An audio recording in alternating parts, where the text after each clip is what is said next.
সেই স্মৃতিসৌধে 800, 1000, 2000 মানুষ কেন হবে?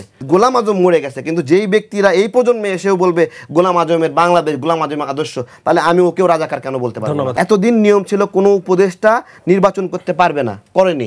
এরাও তো এসে নির্বাচন করার জন্য খায়েশ করতেছে। আমাদের যে বিজয়, আমাদের স্বাধীনতার ইতিহাস, এর উপরটাতে কালো কাপড় দিয়ে ঢেকে দিয়েছে স্বাধীনতা বিরোধীরা, এবং এই কাজে এনসিপিকে ব্যবহার করেছে মারাত্মকভাবে। তাদেরকে নিয়ে একটা ন্যারেটিভ করছে যে 71-এর বয়ান আর খাবে না। এই বাংলাদেশ যতদিন থাকবে, এই নাম যতদিন থাকবে, আমার এই লাল সবুজের পতাকা যতদিন থাকবে, এই মানচিত্র, এই সংবিধান, এই জাতীয় সঙ্গীত যতদিন থাকবে, ততদিন আমাদের এই বাংলাদেশ থাকবে। কিন্তু এদের একটা আপ্রাণ চেষ্টা ছিল যে এই সংবিধানটাকে উল্টায় ফেলায় মানে এমন একটা অবস্থা নিয়ে যাবে যে এটাই হলো ফ্যাসিবাদের সংবিধান। সংবিধান কখনো ফ্যাসিবাদ হয় না, সংবিধান নিয়ম কখনো ফ্যাসিবাদ হয় না।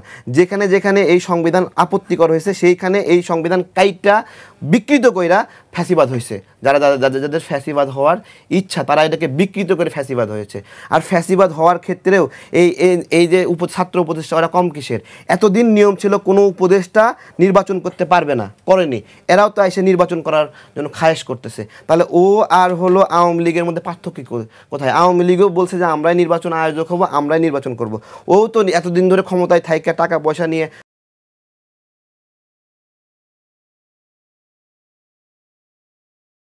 ও বলে যে 20 কোটি টাকা ছাড়া নির্বাচন করা যায় না।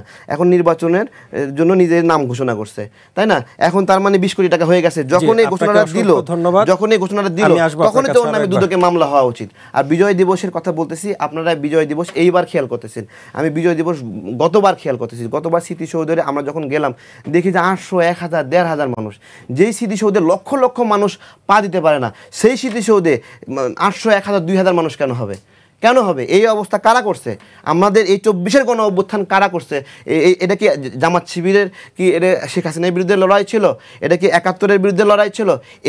এই অবস্থা যারা করছে, তারা নিশ্চিত 71-এর সেই পরাজিত শক্তি, যাদের বাপ দাদারা ওইখানে হাঁটু গেড়ে বসছিল এবং তাদের বুকের মধ্যে এখন চিনচিন ব্যথা করে। এই 71-এর কথা বললে, মুক্তিযুদ্ধের কথা বললে তারা ব্যথা নিয়ে হেলে পড়ে যে তোমরা 71-এর কথা বলো। এটা তো ভারতের কথা। 71-এ ভারত এই বাংলাদেশে তাদের স্বার্থ নিয়ে বাংলাদেশকে সহযোগিতা করেছে, পাশাপাশি এসে দাঁড়িয়েছে।